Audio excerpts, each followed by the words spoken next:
County Human Resources, Finance, and Property Committee to order. First item is Pledge of Allegiance. Please rise. I pledge allegiance to the flag of the United States of America and to the republic for which it stands, one nation, under God, indivisible, with liberty and justice for all. We have a quorum of 4 members of the committee present. One will be arriving later. Jordan, I'm just letting. 5 members are present, with Supervisor Reynolds participating remotely, and Chair Gibbs, Supervisor Lemmer, and Supervisor Poole and myself present. So we'll move on to public comment. Nobody has approached either the clerk or myself. We will then move to the minutes from the September 10th meeting, which are in your packet. What are your wishes?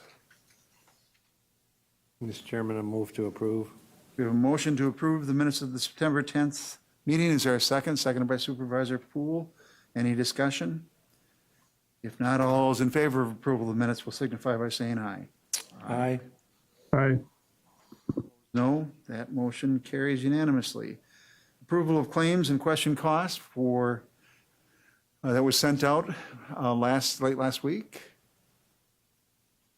When was it? It was sent out Yes, I think on Monday morning. Monday morning. Okay. Seems like last week. Yeah.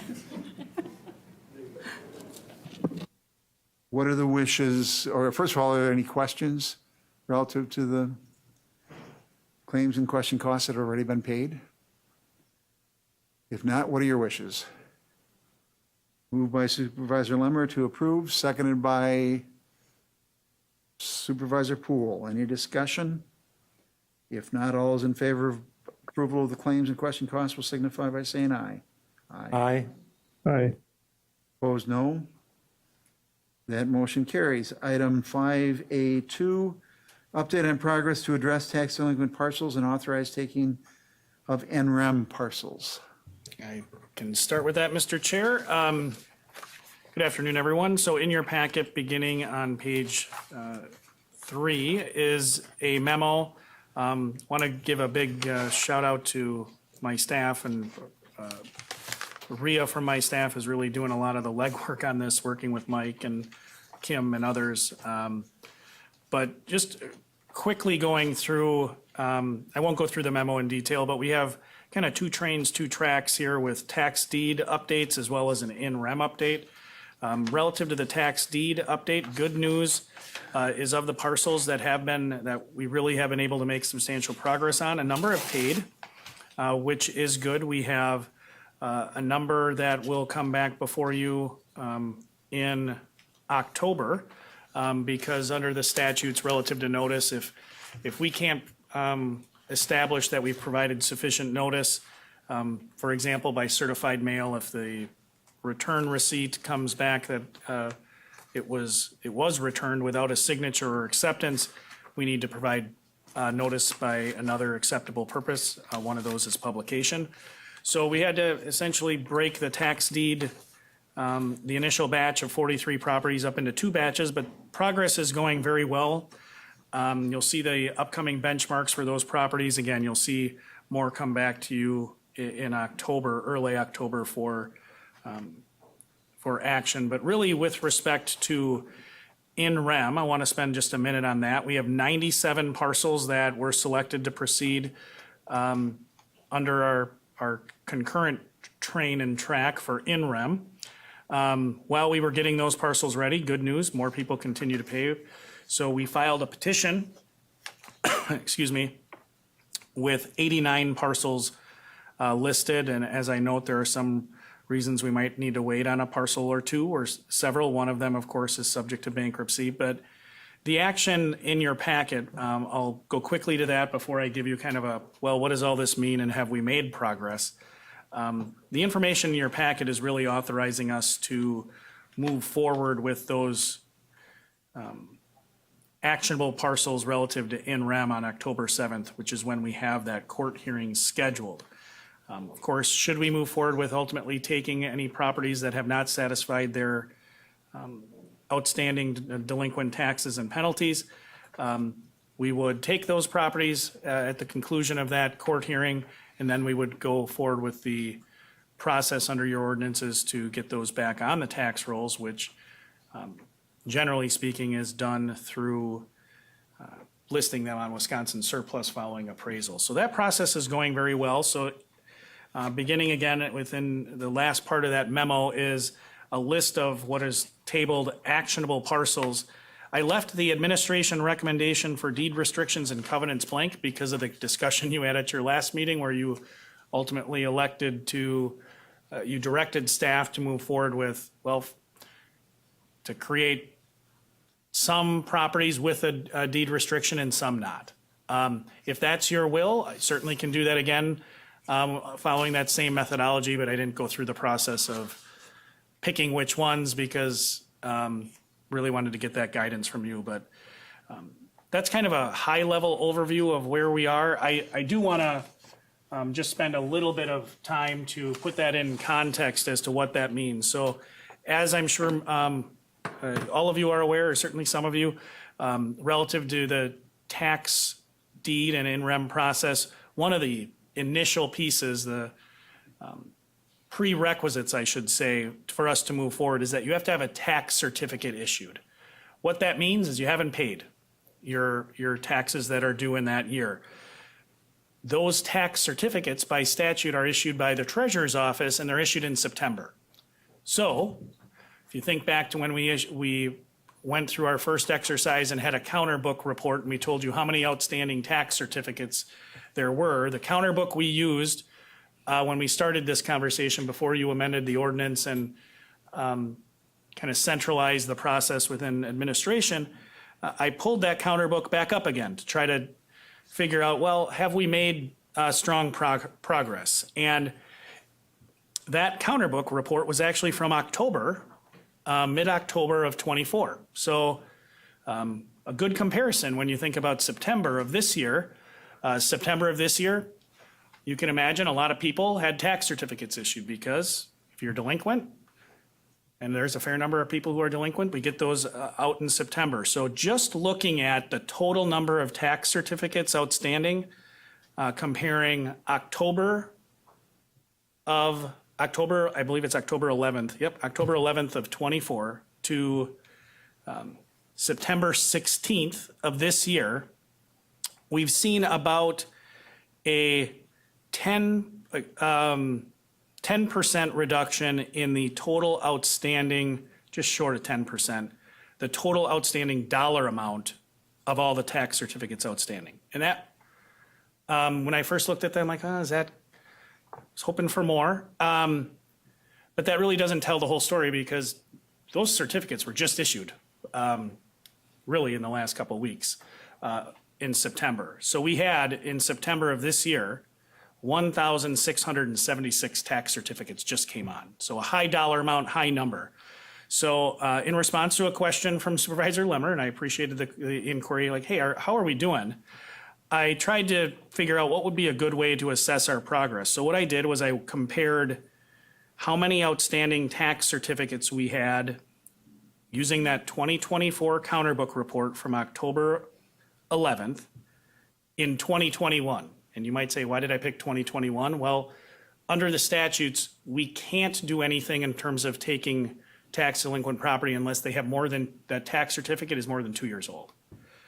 So I went back a couple years to try to find, what's not a really old tax certificate, but what's a couple years old. So 2021 from that report, and I compared how many tax certificates we had issued at that time in October of 24 to the report from September 16th, where I looked at 2022. Essentially the same look back period. And in our report from last year, we had 315 outstanding tax certificates from tax year 2021. This year, looking at that report and how many outstanding tax certificates we have from year 2022, that number is 222. So that's just shy of 30%. So I was very pleased to see that, and that isn't taking into account, we have 90 or 80, however much I said in the memo, 89 parcels are in that petition that we're going to be addressing in October. So I'm very pleased with the progress that we're making. People do continue to pay. So I think that's certainly a positive, and I hope we continue to see that progress. I will say, and I knew this process was complex and labor intensive when we were discussing it. I will say I didn't fully appreciate how complex and labor intensive it's. The team is really doing a good job. Again, all the departments that are working concurrently on this.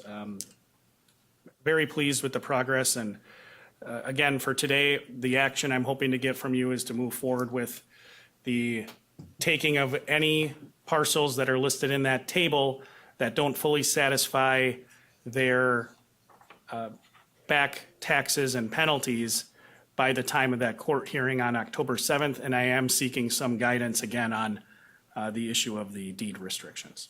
But happy to answer any questions, or probably more likely defer any hard questions to Mike and others in the room.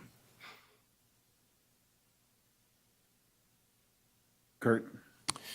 Thank you, Mr. Chairman. Lance, do we know how many, I know we had a fair number of parcels that had tax certificates on them that were over 10 years old, that we were effectively lapsing. Have we made any progress on those? I know that you prioritized initially those older ones to try to get us more current so that we weren't effectively continually writing off property, delinquent property tax on parcels. So can you give us any update or sense on the update on that? Sure. So I ran again those two counterbook reports, and I guess the easiest way to answer your question, I'll just, if I go back to the counterbook report from last October, in tax year 2013, there were 58 certificates still outstanding. Based on the counterbook report we ran on the 16th of this month, there was one. Now, again, a part of that is that's beyond that look-back period. So looking then to 2014, from the counterbook report from last October, there were 77 outstanding tax certificates. As of our report earlier this week, there were 50. Looking to tax year 2015, from the report from last year, there were 95 outstanding certificates. The report earlier this week, that number was down to 59. 2016, the number last year was 118. That number now is down to 69. 2017 was 141 last year. That number is down to 83. So, and that trend, I would say, continues through all the certificates. I would say even in terms of gross numbers of tax certificates that were outstanding last year, in October, there were 3,786 in total. There are less now. Even though it's just September and we had that large number hit, it's 3,528. And again, of those, 1,676 were just coming on this year. 509 are from 24. So I think the short answer to your question, we've made a fair amount of progress on the older tax certificates. And I would really hope, and I suspect that when we get to October 7th, and that court hearing, of course, will address a fair number of those older tax certificates. The more we've, and I appreciate the question, the more we've drilled into the issue of slivers, that is an area where I really do think it's been more challenging. I was hoping for a bit of an easy button that we would be able to put them into address them as a large batch. I'm not sure yet, but I'm beginning to suspect more and more that it's really going to be a very time-intensive and parcel-specific inquiry about, I hope it's not this way, but of the 80-plus slivers, it might be, how are we going to deal with this one? If we can identify an heir, might be sending a letter to the heir, perhaps also an adjacent landowner, trying to get the two to talk. But as for now, we're waiting on those parcels because again, as we've talked about previously, they're not a very high tax value, outstanding tax balance, but they do skew those numbers in terms of total number of certificates. Just a follow-up comment. I really do appreciate the administration's effort, and it's even in the remaining 89 that are in the in-rem process that we're looking at taking or getting direction from HR Finance. I noticed there's some parcels in there that are in excess of 10 years. So I do appreciate that, and because that does lean towards, obviously, accountability to the taxpayers that we are doing the right thing. And so I thank you for that. Other questions? So the issue before us today is to authorization to take through the NREM process, Mike? Is that? Yes, and a designation of how you want to handle the covenants on the parcels. Is that properly noticed? That's my only concern about that. I think implicit in authorizing the taking of those parcels, your ordinance also says when you're taking them, this committee makes the ultimate decision on how to handle covenants. So I think it's implicit in that taking how you're going to handle those covenants. I think it's hand in glove type operation. Chair Gibbs. Thank you, Mr. Chairman. So, the one concern that was raised when we took the last group of parcels, we don't have a disposition yet on those parcels, and we don't have, therefore, we don't have information as to whether or not those parcels, even though we do get an appraisal on those parcels, we don't know if those restrictions impede those in any way. So I would make a motion that we move forward with the in-rem process on the 78 parcels that are designated and wait before putting any more deed restrictions on those parcels as we move forward. Until we have, and this isn't in the motion, but just, I'll wait till, if there's a second. I think we would need some more definition to what that means. So is there, how do we, because we couldn't, would that prohibit our moving ahead with the listing of those in surplus property until we have that determination? So if we go with NREM, when would we have title to the property? On October 7th, assuming the issue isn't joined or Effectively contested. the 8th. You're right. So what would be a time frame? With the other ones, when did we take title to them where we said we'd try it 50-50 approximately? Kim might know that date.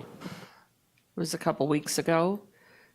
We have received appraisals back for 3 of the parcels that the sheriff's office has confirmed are vacant. Some of them we have to wait the 28 days for notice to vacate, potentially go through an eviction process with some of them. So we are not going to be able to list those 8 parcels probably until November, would be my guess. I think that just to supplement, so that's on the first page of the memo. So you authorize the taking of 19 parcels with the direction to essentially split half with restrictions, half not. Since that action by the committee, one of the parcels needed to have additional notifications done, so that was excluded. 10 of the 19 satisfied, they paid, which is great. So that gets us to that 8 parcels that Kim referenced that were served with that 28-day notice to vacate.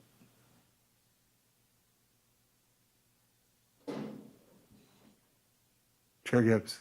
Well, the improved properties, the significant number of the ones that we're talking about, of the 78 that were effectively trying to take action on our improved parcels.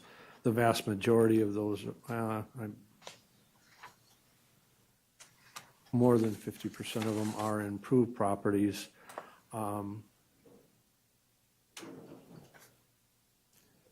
Can we proceed with the taking because of the process required for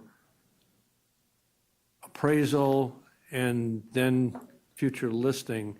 We wouldn't have to notify the deed restriction until they're put on listed, correct? That is correct. Could we bring back action by this committee if we get some kind of clarity on the 8 initial test parcels at a future meeting for these, but proceed with the taking before we list them? Would that be appropriate?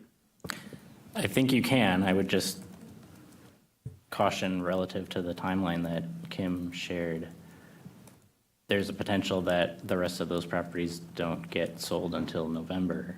So then you're waiting until after November to take that action. But as long as you're aware of that, yeah, I think that is something that this committee could do.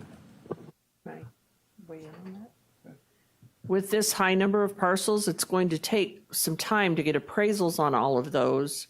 So I think you've got plenty of time to look at what happens with the 8. And not all of the 8 have improvements on them. You've got time there to see what happens with the sale of those parcels before we would even be ready to list them on Wisconsin Surplus. For a suggestion is, why don't we authorize the proceeding with the NREM and then revisit the issue of the restrictions at our December meeting? And we would then hopefully have some information to enlighten the discussion going forward. So if we could authorize the taking and defer the determination of the imposition of the deed restrictions until December and put it on our first meeting in December meeting agenda.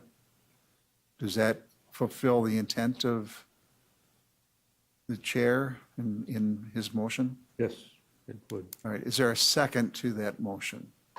Second by Supervisor Poole. Third by Supervisor Lemmer. Mr. Chair, if I can just clarify, I believe the motion maker referenced the number 78. I believe there's 89 listed in that table, but as I understand the motion, it's to move forward with taking of all parcels that are in our list that are in the petition that don't pay by the date of the hearing. Correct. Fair enough? Okay. Thank you. Is Yeah, that the reason I had 78 was 8 had already paid, or 12 additional had paid, and one's in bankruptcy, leaving 78 in the memo. I defer to the former tax accountant on math. I should have done that. So we're at 78 unless satisfied. Correct. All right. So the motion is to authorize the taking through NREM of those parcels in the NREM list that are not satisfied by October 7th through that NREM process. And that the committee will, in its first meeting in December, visit the issue of deed restrictions on those. Everybody understand that motion? If so, all those in favor of the motion will signify by saying aye. Aye. Aye. Opposed, no. That motion carries. I want to thank administration and all of the staff that are involved in this for moving this process along. We've made great progress, and it's just a continuous improvement process. So thank you for those efforts. All right. Next steps for the county decision-making based on the recent UW Stevens Point decision on UWMC and NTC. That was just a little editorial comment. Having that opportunity. So all of you have received a press release and an email relative to the future of the educational opportunities offered in Wausau through UW Stevens Point, Wausau. And they're looking to establish a collaborative relationship with NTC, which means moving some of the activities from the current campus to the NTC campus, with a commitment to hold the county harmless from a perspective of paying their costs through the end of next calendar year. This, in the past, both the Extension, Education, and Economic Development Committee and this committee have participated in discussions relative to the future of that campus. And I think what we're looking to do is to try to have a joint meeting of those two committees to try to frame what questions, what questions do you have, what information, what are the opportunities, what criteria would we want to apply to the future use, what are the possibilities, are there restrictions, do we deal with the parcels in their entirety as one bundle, or do we deal with them as separate parcels? And I think that it's going to be a healthy discussion over the next few months. So I think what we need to begin to do is assemble those questions and criteria that we might have and want to apply to the decision-making process and the discussions on the future of that campus area that the county owns. Administrator Leonard? Sure. I think you've done a nice job summing it up. There's a lot of big decisions coming, and right now you have some information, but a lot of important information I think is still yet to be known or yet to be discovered. I know Supervisor Lemmer brought this up immediately prior to the meeting. I mean, there are still some unanswered questions relative to where is the Wisconsin Institute on Public Policy and Service going to be located? And if there's a desire on behalf of that institution to remain in the building, they could communicate that to you. I am surmising this. I'm not saying it's likely to happen. They could communicate that to you, but at the end of the day, these are going to be buildings. They are currently owned by the county, of course. You have leased them to the UW, or to the Board of Regents, I should say, for the operations of the campus. But at the end of the day, you're going to have a decision come 2020, at the end of 2026. Would you want to lease for that use? Similar with Wisconsin Public Radio. So a lot of information still to come. I know in terms of process, staff will support the board and the committees in any way it can. I would, again, anticipate that you would like to have some mechanism to engage or get information from the public on what the public, perhaps what the public desires in terms of future use of those spaces. Similarly, perhaps from the city of Wausau, but this is a lot of work that I think we can perhaps draw upon our peers that have been in similar situations. I know Candace went through a very challenging situation in Richland. We got notice. We knew these conversations were kind of ongoing, but got a little bit of notice. Candace got delivered the press release in Richland County that they were leaving without knowing anything, so that it was a potential. So, and they were closing. This is different. This is and I think that's an important thing from my perspective, and I've communicated that to a number of people that have reached out to me. This is not the UW Stevens Point Wausau campus closing, which is what happened in Richland, which happened in other institutions. This is, as the chair referenced, a change in the nature of the partnership between North Central Technical College and UW Stevens Point Wausau, and both President Warden and interim Chancellor Gandhi are going to be here today at the county board meeting to talk through that some more. But that is a fundamental difference. Doesn't change the fact that you have big decisions relative to buildings. excuse me, but why it really dovetails into the next item on your agenda, which staff have been working on a request for proposals for the dormitory.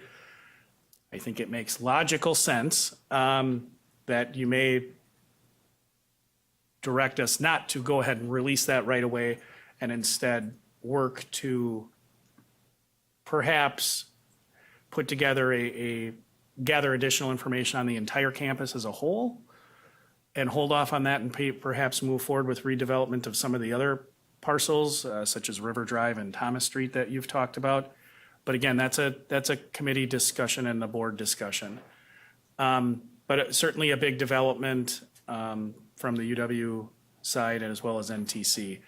I don't know if there's any questions that staff can try to answer on, at least as it relates to the RFP. I want to be very upfront. We got you a draft. I already know there's stuff I need to clean up.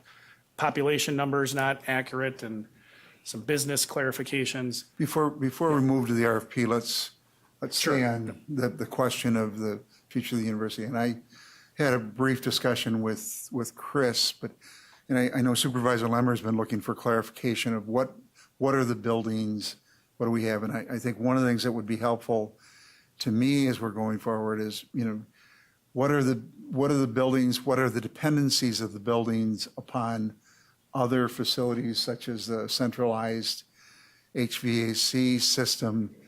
I also would like to know if the county continues to own those buildings in the foreseeable future, what sort of capital investments would be expected of the county for the foreseeable future to meet those critical infrastructure needs at the campus. Chair Gibbs. I think there's another question, and that is, what is the carrying costs of holding them past December 31st, 2026? Because there is going to be heating costs and potentially cooling costs, even if they're vacant, because we don't want water systems and heating and cooling systems to go down effectively. So I think that's also pertinent, but you're spot on. I think interdependencies of various buildings, because there's multiple buildings on a campus. So I think that would be some of the first information we're going to need. I think the other thing that is I think when we look at this as a holistic, because I would really hate to try to, and not to try to mix the two, but I think the other thing that really becomes challenging as it relates to the next agenda item is what development happens there, and is the development consistent with what the potential development is of the total campus? Or future development or redevelopment thereof. Supervisor Lemmer. Thank you, Mr. Chair. Yeah, I can support holding off on the RFP for the dorm because of that. I think being that it's tied into the whole system, it does make sense to step back and wait. But I do hope we do have some community engagement to figure out what nonprofits in the area are looking for space. If there's a way, for collaboration. I was on you were with me on a childcare work group that they talked a little bit about possibly a co-op, and maybe that would be space. I know there have been community members wanting an arts building, but they wouldn't necessarily want the rest of the campus. And so, there's got to be a way to engage the community to find out who's looking for space, if there's a way to do some type of co-op or some type of piecemeal sale. I just don't know how that happens if we work with whips and have them, lead something, or if that's the purview of the nonprofits in the area to just hear what we're talking about and take the initiative to contact you. I mean, is there a process for engagement of the community?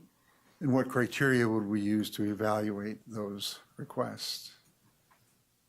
Again, Supervisor Morash and I will be talking about trying to frame it, but I think that perhaps that first meeting, if we go with the joint meeting, would be what is the universe of what's there, and sort of those, I think the questions of what do we have today, what are the needs today, what are the carrying costs tomorrow, what are the interdependencies of those. I think that the Center for Civic Engagement may have its own heating facility, so that creates some opportunities separate from the rest of the campus. The rest of it's, I think, all tied in together. So those are all things that impact how we approach it, but it's important for us to know. So we'll work with EEEDC on trying to set up that meeting, and Supervisor Morash and I were part of a community group along with Administrator Leonard that provided input last year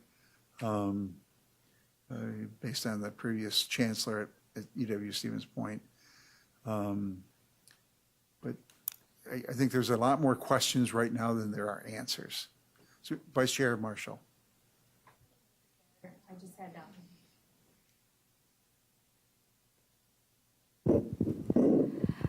I just had some feedback on the timelines. I know that there's a mandatory walkthrough, and we're not talking specifically this proposal, but in general, if we release another RFP, that, just if you're going to make a mandatory walkthrough, to make it by appointment in case someone would happen to be out of town at the time. And then I know there's about 10 days between the walkthrough and the proposal deadline if people would need to consult an architect or things like that. I would Again, think. I hate to say, but we're not at that agenda item yet. Oh, So if we okay. could, I'll wait. Thank you. we're still sort of asking those questions about the direction of the entity as a large group. Okay. And then the next item will be that, what are we going to do with the RFP? So I'm sorry for. For Supervisor Poole. possible usage, I think we should be looking at ways to get that property back on the tax rolls too, not just for nonprofits or something that's not going to generate any income for us. Okay, anything else relative to the announcement relative to NTC and UW Stevens Point? If not, then we will proceed with engaging the EEEDC committee moving forward. I think that was a desire of, I think, Kurt, the chair, and based on past practices of how we've addressed this. So the two committees will look for a date, a common date.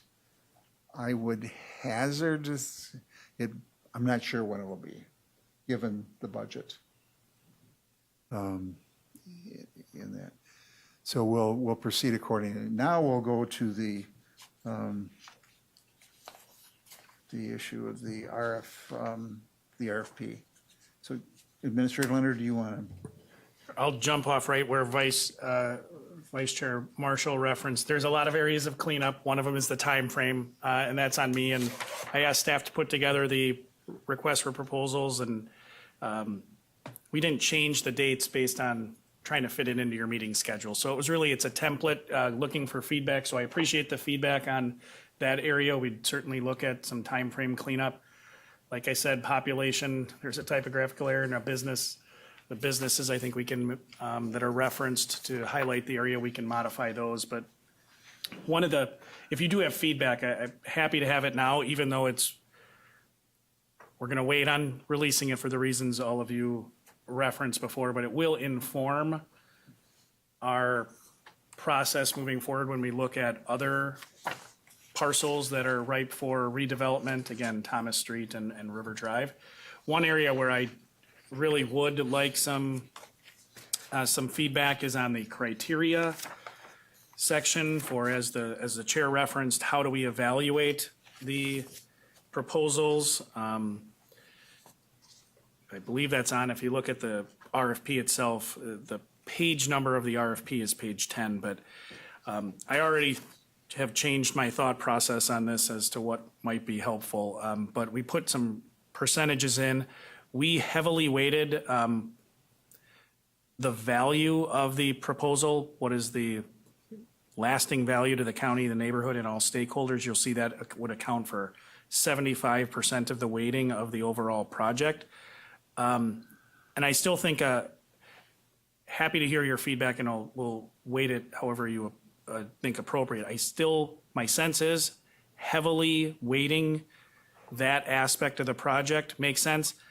I have rethought my approach of having specific percentages listed for the areas that are listed where it says value will be determined but not limited to the following, because they might be mutually exclusive or just not make sense. But how do we can say that those are things we're going to use to assess value. But getting into the weeds, I want to make sure that at a high level, we, as Supervisor Poole referenced, we drafted an RFP that is attractive regardless of utilization. So whether if it's a nonprofit use, we want them to explain that.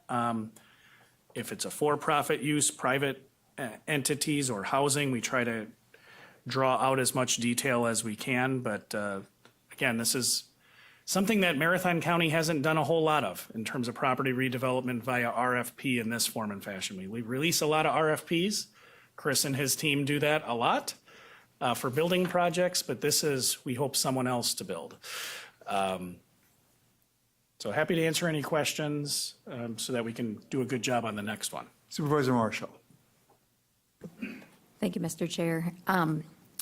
Also, it's written as to developers. If a business would want to come in and make a proposal, like number 3, describe the developer's experience developing a proposal, this type of project elsewhere.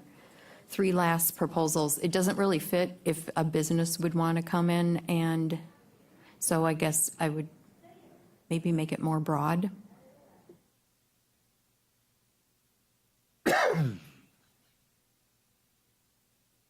Like, would the definition of developer in this include a business?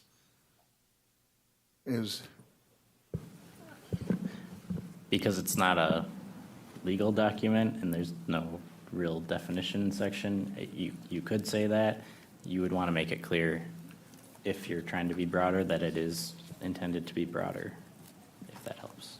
Yeah, I think we can get at that. I mean, ultimately, we're looking for someone to buy it, right? So it's developer / purchaser or something of that. I appreciate that feedback. Chair Gibbs. You know, the thing that strikes me, though, you know, we would want to know what the nature of the business is that is purchasing,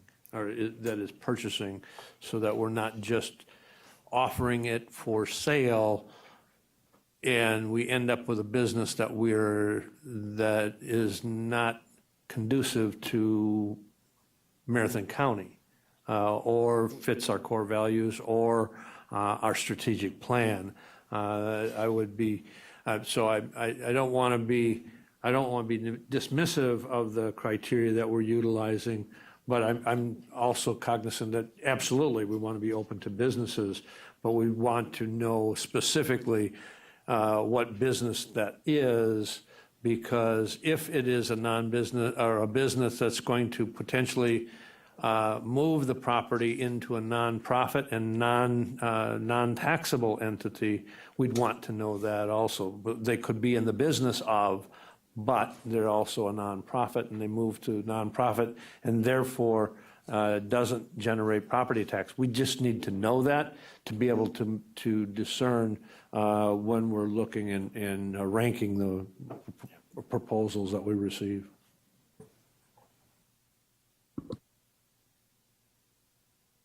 Supervisor Lemmer. Thank you, Mr. Chair. I have never looked at an RFP before, so I went to ChatGPT, and this is a really good RFP according to ChatGPT. I know.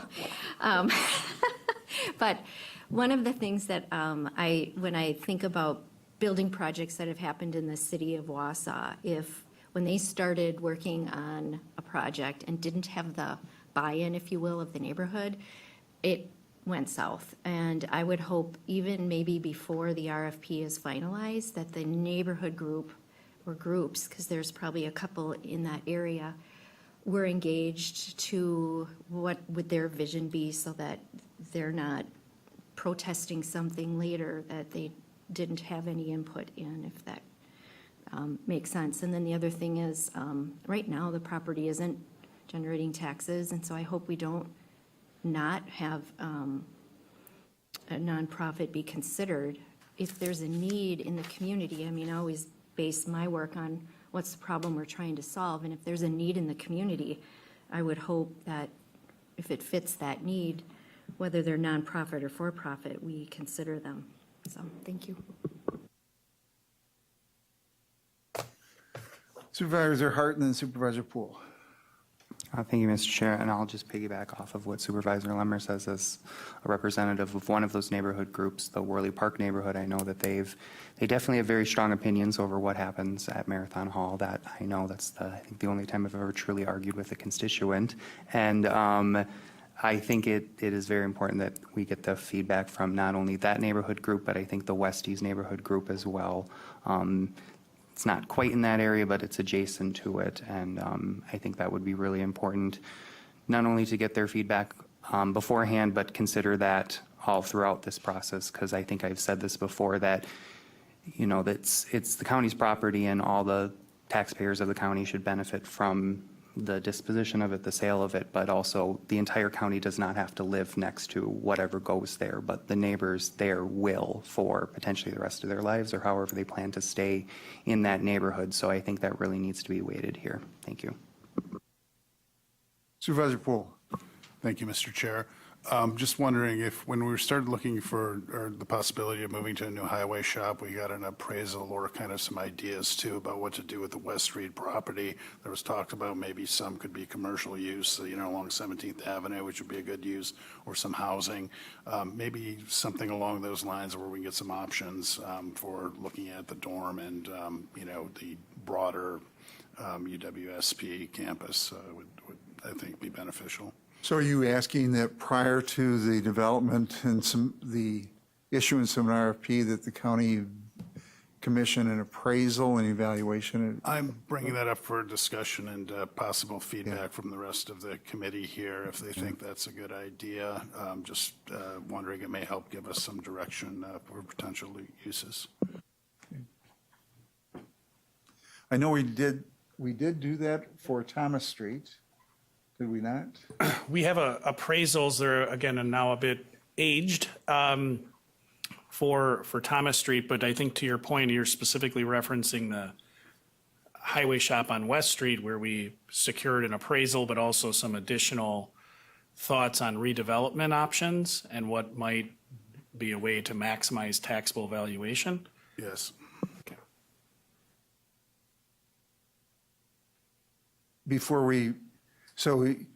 That wouldn't be part of the RFP process, but it would be the build-up to the RFP process. Okay. Supervisor Lemmer. Does it make sense to reach out to Centergy or, you know, our other economic development groups to see if they know of something as well before we go hot and heavy in an RFP? We can certainly do that. I actually have I have it on my calendar. I don't know the exact date, but it's in October for our next municipality meeting that's convened by McDevco, and we discuss economic development, what's going on in the incorporated areas, as well as a number of town representatives appear at that, as well as McDevco and Centergy. So certainly can bring that up. I think to your point earlier before the meeting, you said there's been some chatter. Certainly a lot of people are aware now of what's going to happen with the campus. I mean, we got an email that came to our general inbox in administration from the state of Wisconsin expressing some interest in it for a particular use that they may have. So I think to your point, how do you get it out there that it's available? A great number of people have heard. Chair Gibbs. Well, I think the other thing that there's some, you know, obviously challenges and opportunities with, in particular, the UW campus, that possibly the other facilities that we have that we're looking at, whether that be the, West Street property, whether that be River Drive property, all of them have uniqueness, and I think they all do create unique challenges, as does the dorm that we're talking about here in this particular RFP. Has its unique challenges, but I think that if we look at the total overall UW campus, you know, what is its and stay focused on that initially, or the RFP process that we're going to utilize for the other two or other potential properties. What's the process that we're going to be using? What's the criteria we're going to set as we develop a potential move forward with dissolution of those properties from county ownership? So I think my recommendation would be that we hold off on issuing an RFP for the UWMC dorm pending the discussion on the future of the campus. The question then becomes, is the template, looking at this as a template, what is missing, what needs clarification, what direction do we want to provide to administration relative to developing RFPs in the future? And we had a chance earlier today, Lance and I, to talk about this, and I expressed the concerns over the 75 and the 15%, because we may have specific intended purposes if we're trying to specifically deal with housing that we might want to increase that. I don't have a problem with the 75% threshold, but I would want to make sure that, consistent with our strategic plan or a county board directive, give a higher weighting to that intended outcome. And I just was on the ECDC meeting this morning, and Matt Barnes was saying there's a housing shortage of 4,500 housing units in Marathon County today. And I think consistent with earlier action, where might we want to weigh that going forward? And there may be different opportunities at different locations that we would want to float in different criteria, ranking criteria or subpoint.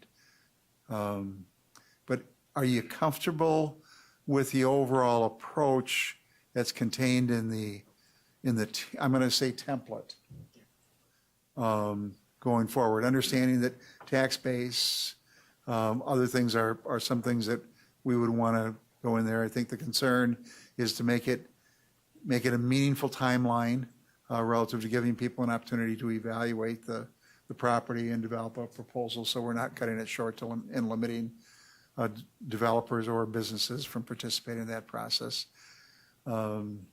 There's a strong desire to have some sort of community checkoff or engagement in it. Are there other things that you'd like to see going forward?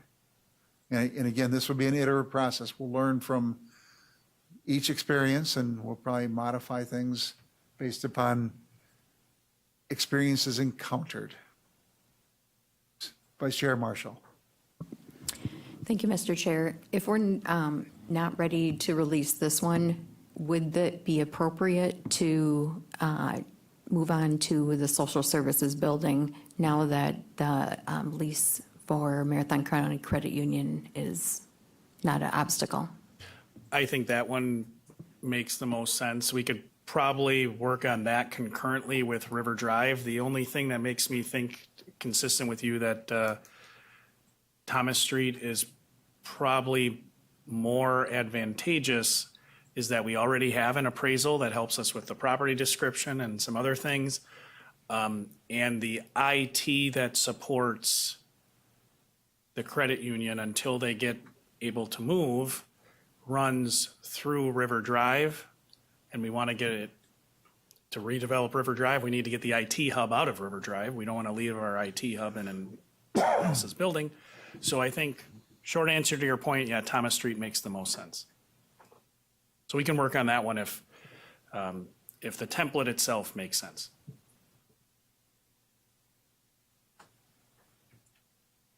Supervisor Hart. Oh, thank you, Mr. Chair. And one thing I want to make clear too is that I would really like that neighborhood input to be sought before we, I don't know where exactly in the process, but I would like that to be very early, because I think it's been said that a lot of times what happens is these RFPs go out and the neighborhood feels like they've never been consulted. And I just at least want to have the opportunity to have a meeting with at least the Worley Park neighborhood, because that's a neighborhood group that I know the person who runs that. and be able to move forward. And with River Drive, I'd like to provide the people of Island Place the opportunity to give their input as well, because they're most impacted living right next to that property. So I just wanted to make that clear before we move forward. Chair Gibbs. I don't disagree. The challenge becomes more specifically, people don't respond to or know what they want until something's being proposed to them in front of them, and then they're more reactive to the proposal. But I don't not want to get their input, but I think it's going to be a little bit challenging because the input could be all over the road or all over the map as far as what their vision is for that property. And I think it's incumbent upon us as we look out what is in the best interest of the county and the taxpayer. But I truly want to get their input, but we've got to temper that input with the fact that more than likely, if it is not exactly what 100% of them want, there's going to be reaction to whatever the proposal is, and as long as we understand that. So, because often the question is when you seek public input, it's to inform or is it to empower? And so the question becomes: are we taking their input, and then if we don't respond to what they suggest, we then are at fault for, oh, well, I gave you the idea, I wanted this, and now you're going in a different direction. So we just have to be cautious on how we structure that community engagement so that community engagement is thoughtful and that we are looking out for what's in the best interest of the taxpayers and the area in long term. So we're not technically empowering them to give direction. So I just want to talk about the community engagement part of it and how that process works and falls out. Supervisor Hart. Thank you. And I think my main point here is not to maybe have the county formally do that, but maybe allow me to reach out to the community group, and because those discussions have already started. Like I said, the Worley Park neighborhood has very strong feelings as to what they want there already, based off of the building, and I'm talking about Marathon Hall. So it's more of just hey, this is moving forward, this is what's going to be happening. And I appreciate those comments from the chair. Thank you. All right. Supervisor Lemmer. Okay, so looking at the evaluation criteria a little bit more, two things. One, apologies again, not skilled at reading these, but there doesn't seem to be anything in there on the funding piece of it, as far as if there were somebody using maybe federal or state tax credits, does that impact the timeline? Do you think, I mean, I think we had a project that got delayed by a few months, maybe a year, maybe more, because the tax credits didn't go through that they were looking for, and maybe that would be something we'd want to score higher or lower.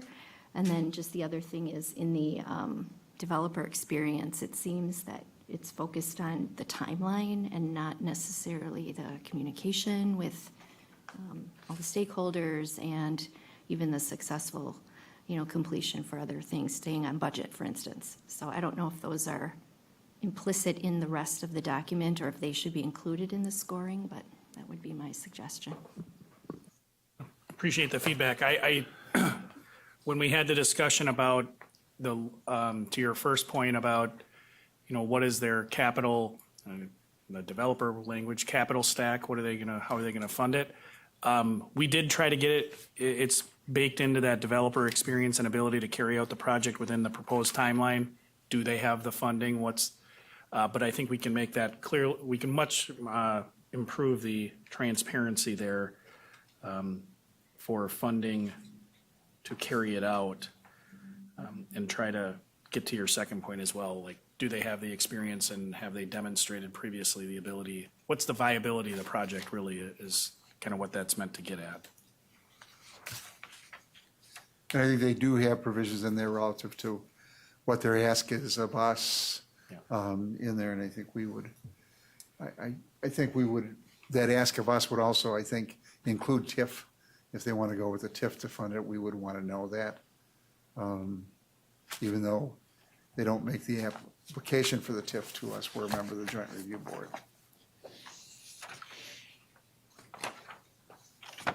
I tried to beat Vice Chair Marshall to that point.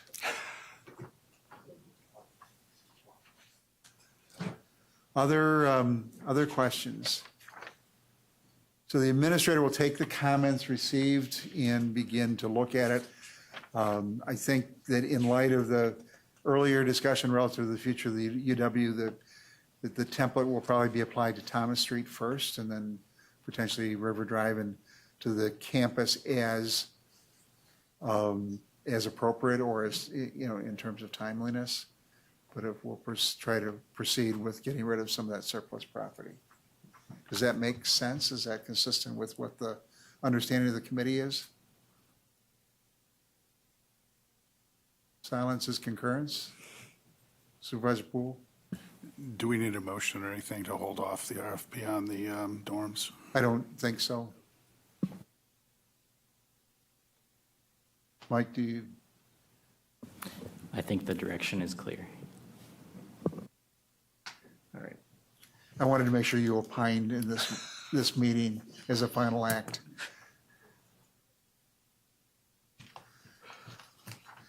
All right. Thank you for the feedback. All right, we'll move on to item 5B1. And 5B1 and 2 are here because of concerns over the language at the last meeting. And Mike, if you want to, or who would like to highlight the change? I'm giving Mike every opportunity to. All right, I guess I'm second up, but instead of committed funds, it's been changed to designated. Another similar term to it is earmarked. Designated is just a little bit more professional. So that's the only change in verbiage that happened between the two resolutions. It still holds the same value that it did when it was originally presented. So are there any questions of Sam? If not, what are your wishes relative to authorizing the commitment of highway reserve funds for new highway facility? Chair Gibbs. I'll make a motion that we approve and move to the full board the consideration of the reserve fund allocation to the new highway facility as spelled out in the new wording in the resolution. Is there a second? Seconded by Supervisor Hart. Any discussion on the motion? Any discussion? If not, all is in favor of that motion will signify by saying aye. Aye. Aye. Opposed, no. That motion carries unanimously. Resolution authorizing the expenditure of highway reserve funds for Phase 1 design services for new highway facility. Any questions? We've got Kevin here, and Sam, and Mike, and Chris. If not, what are your wishes?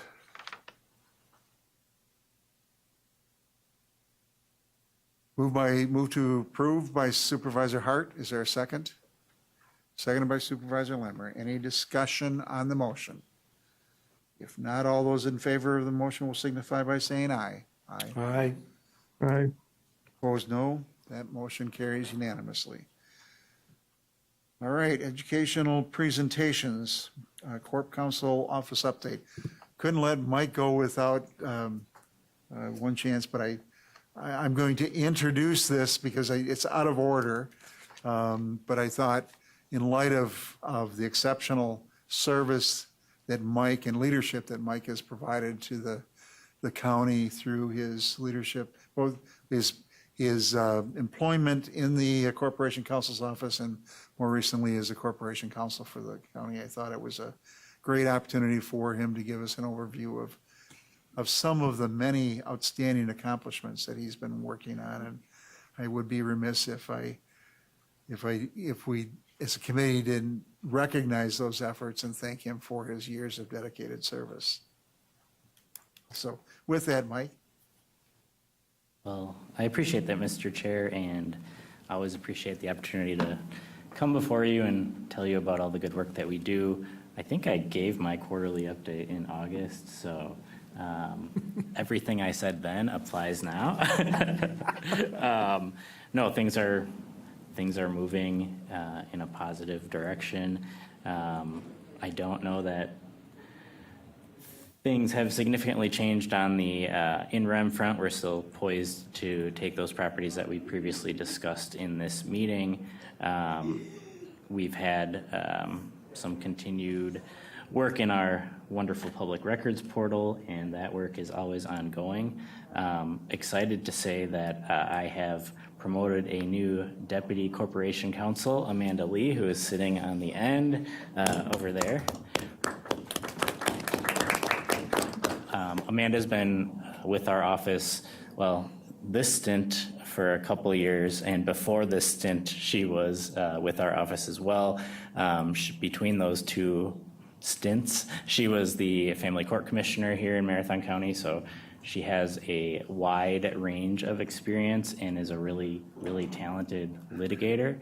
So I've been proud to have her in the office, and she's really stepped in and is a natural leader, so it was a good fit for that promotion. I'm excited to say that I have 8 more days working with the county, so I'm really proud of the work that we've done. I've been happy to work with each and every one of you. It's been a very rewarding part of my career. You're in really great hands. You have an awesome team of staff members who have helped me immensely. So I think the county's well positioned moving forward, and that says volumes. So thank you for the opportunity to give you a staffing update. Happy to answer any questions you might have. Are there any questions or additional comments relative to his service to the county? Kurt? Well, I probably have worked with Mike the longest, or maybe the closest, because he sits next to me and pokes me when I run astray. I want to thank him personally as the chair, and the service that he's delivered to the constituents and the taxpayers, and in fact, specifically to me. I want to thank him for his work. I want to thank him for his dedication, but I want to also thank him for his professionalism. I've had the distinct pleasure on the board for 20 years, and now Mike happens to be the third corp counsel that I have maybe outstayed. Maybe, I don't know if that's the appropriate term. However, I do want to thank him for everything that he's done. He has done just an exceptional job. And I think the other thing that a lot of people don't know is Mike has always been approachable. He's always willing to listen and provide comment when needed, and feedback when needed. And he's done that literally, almost 24/7. And so I want to thank him for his dedication, and because it is above and beyond in some cases. And so I want to thank him for that. Kim? I told Mike this, and he came in my office, and I'll admit there were a few little tears that were shed when I found out he was leaving, because the absolute joy that it's been to work with Mike over the last several years is, I don't know how to put it into words. He's been my go-to person for so many things, and whenever I've had a question or an issue come up, he has dropped everything that he's working on to do the research necessary to get me the answers that I need. And I told him that, and I want to thank him publicly for the service that he's provided to me and to my staff over the last several years, and his shoes are going to be very hard to fill, and I'm going to miss him terribly. So thank you. And Mike, we really do appreciate you keeping Kurt in line.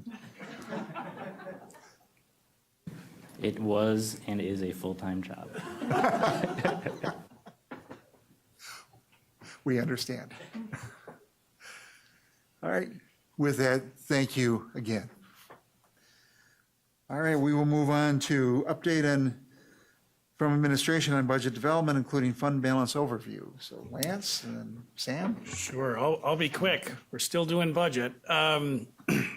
We're making headway, as you know, putting together both the operations budget as well as the capital budget. And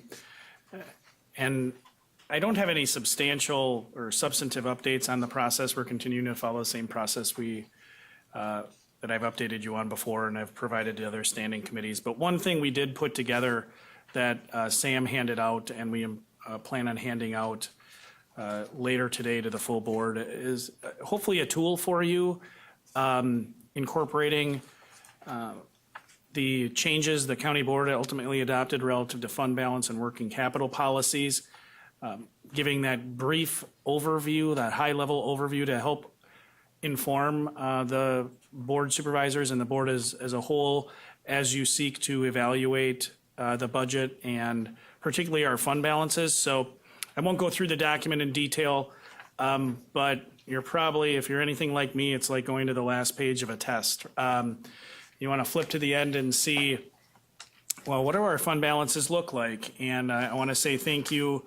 Again, staff did a great job putting this together. Sam and Candace primarily did the legwork here, taking the information that I know this committee is very familiar with, which is the fund balance information from our financials, the 2024 year-end audit, and really sought to inform those numbers with, for those of us that don't have a financial background, you look at a fund balance and wow, that's a lot. That's great.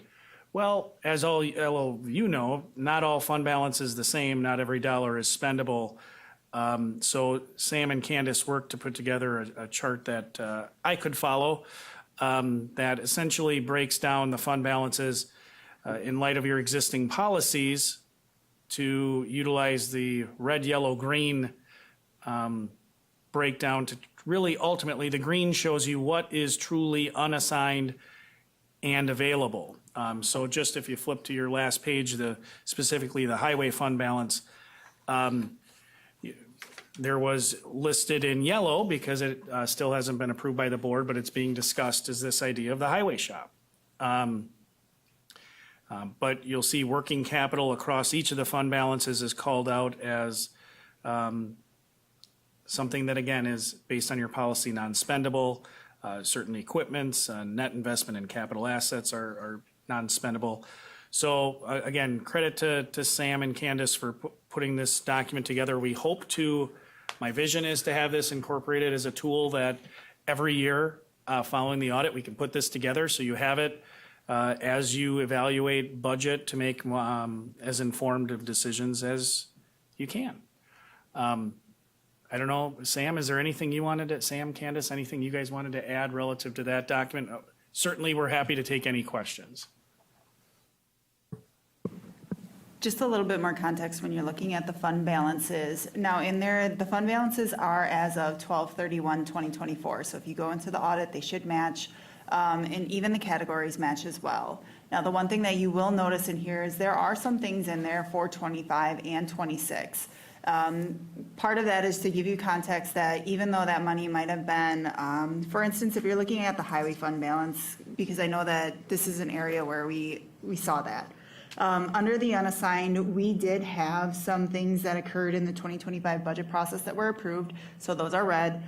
We had things that happened in the 2025 budget year that we went ahead and utilized fund balance. There are some things that are in yellow that are currently in the works in alignment with the fund balance policies that we had passed.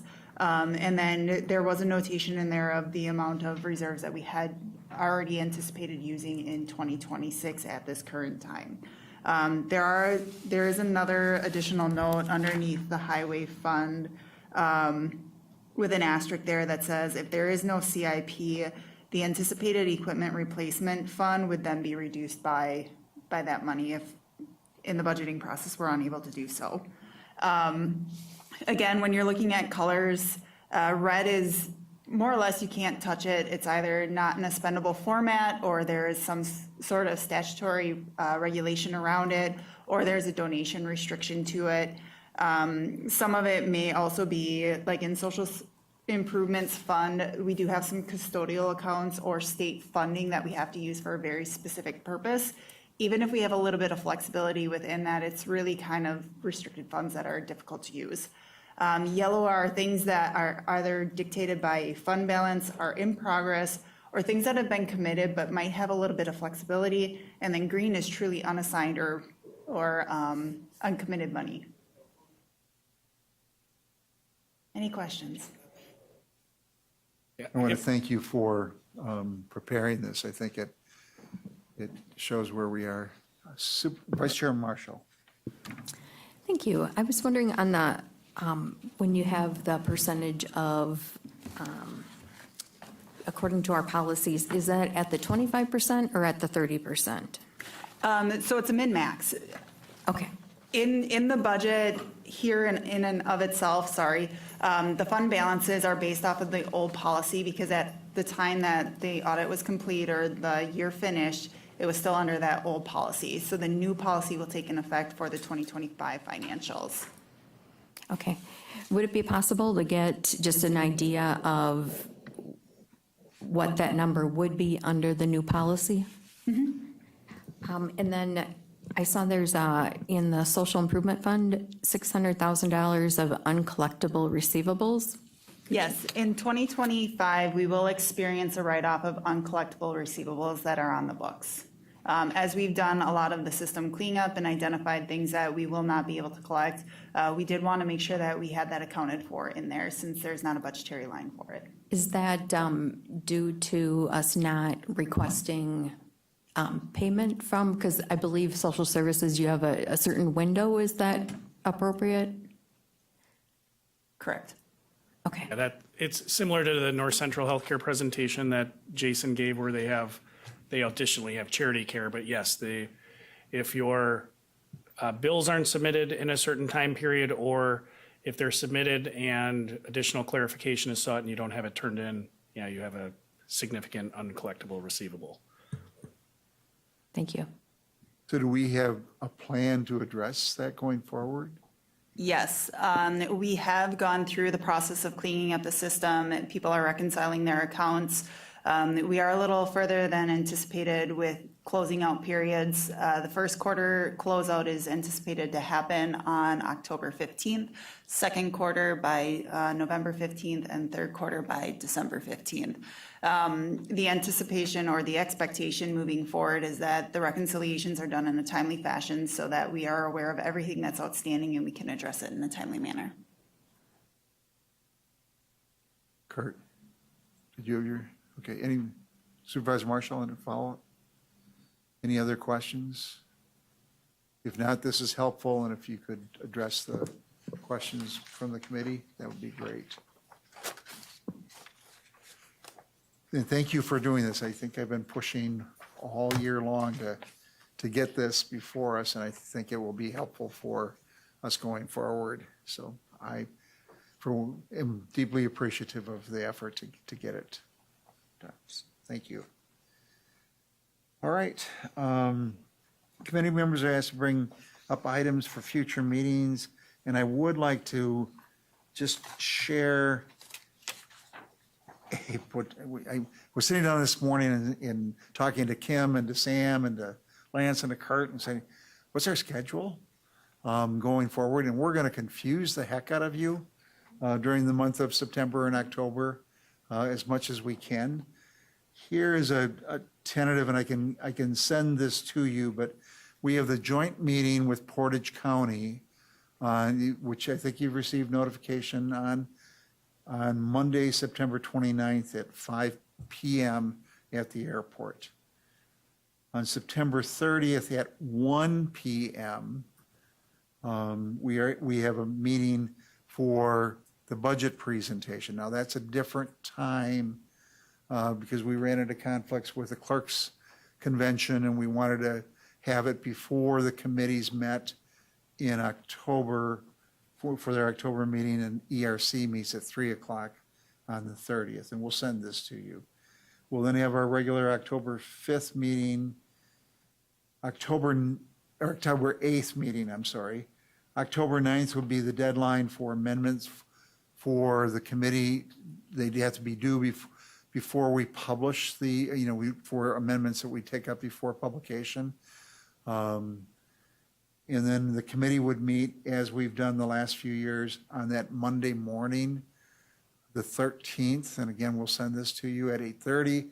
And the reason that we meet at 8:30 is that Sam has to have by 4 o'clock that day the notice to the Daily Herald or Gannett for publication. So we can take the administrator's budget and amend it on the initial run at that meeting. Then we'll have our regular meeting on the 28th of October 28th. We're not on the 21st because the executive committee is meeting at 3 on the 21st. November 3rd will be the county board budget hearing. That's at 6 o'clock in the evening. The 7th of that week will be the deadline for amendments to be reviewed by this committee, and the committee will meet, instead of the 12th, Wednesday the 12th, we'll meet on Monday the 10th at 3 to consider those amendments and have our November meeting. The county board will be taking up the budget on the 11th, and I'll send this to you. And I apologize for the times of some of these, but some of them are driven by other committees' schedules and notification and publication deadlines consistent with the past. So as you can see, we've got a lot of meetings coming up. They're all on the calendar. And they've been placed on the calendar.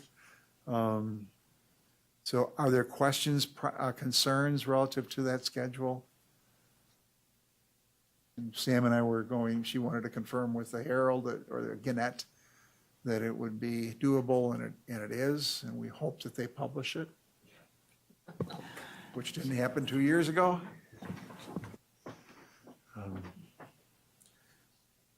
We could use some legislative relief on that, Scott. Truly. Thank you. All right, any other items that you'd like to have before us in the upcoming meetings? I think we'll be bringing the RFP potentially back and continue to look at other things. And do you have an announcement relative to other? Okay. All right, look for an email from Lance for other announcements.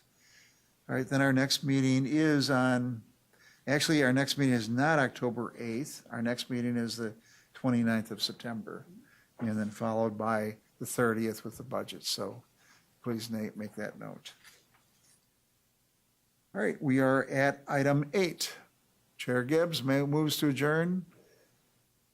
Supervisor Hart seconds. All those in favor of adjournment will signify by saying aye. Aye. Aye. Aye. So that motion carries unanimously. We are adjourned.